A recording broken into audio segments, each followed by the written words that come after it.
Okay, here's my final review on the Hobby King AXN Clouds Fly Pusher Glider.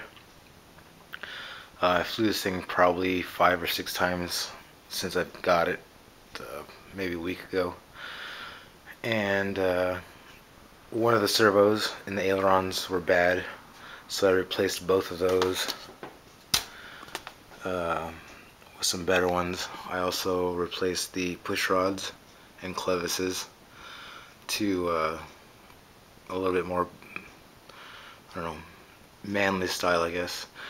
And when I did that, I had to ream out the control horn just a little bit so that the clevis would fit. When the plane came, these strips on the wings hiding the servo wires and the spar, one of them was already glued in. I just epoxied around the edges of the one that was already installed, and then this strip actually was not glued in, so you have to actually epoxy that strip on, and so you can also put the spar in there. And I guess the spar is stationary, it doesn't come out, it sticks into one wing and allows the other wing to slide on top of it when you put it together. I personally don't take the wings off, I just throw it in the back of my car, it fits fine. Some of the pros are it's really simple to build. It's a nice looking plane. It's got plenty of room for a big battery and speed control and receiver to go in there.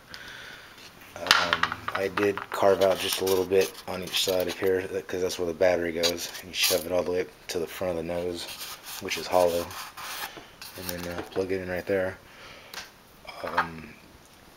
The plane, it'd be a good beginner plane. It's very sloppy on the controls, I guess, very mushy. You're gonna need full aileron deflection, full as much as possible to make this thing turn, and maybe mix in a little bit of rudder, which I did, just a little bit.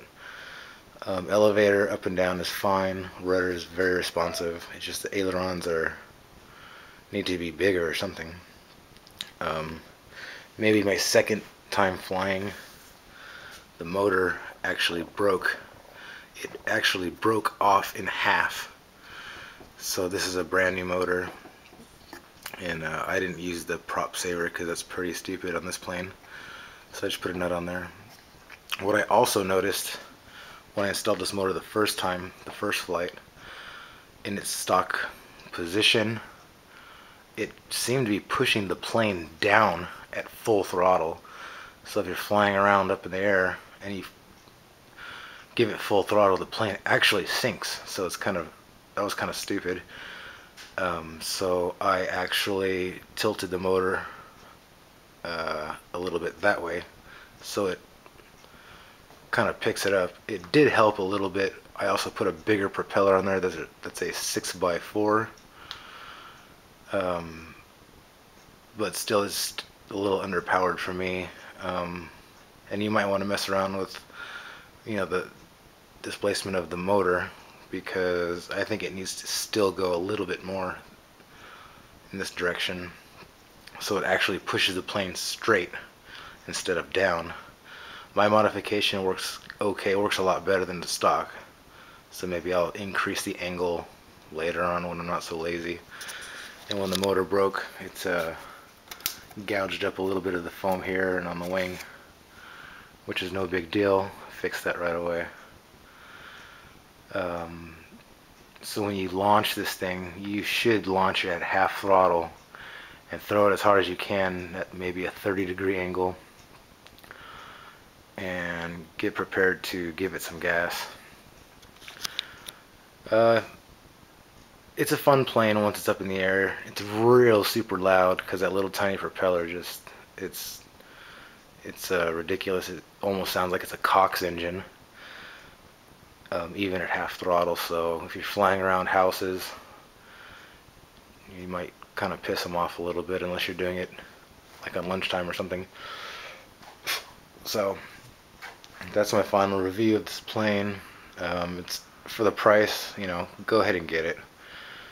it'll be something to screw around with. You can fly it at a real small field. But if you're looking to do aerobatics, even little aerobatics like rolls or loops, probably not the plane for you. But it's a good plane to learn on if you have an instructor standing next to you.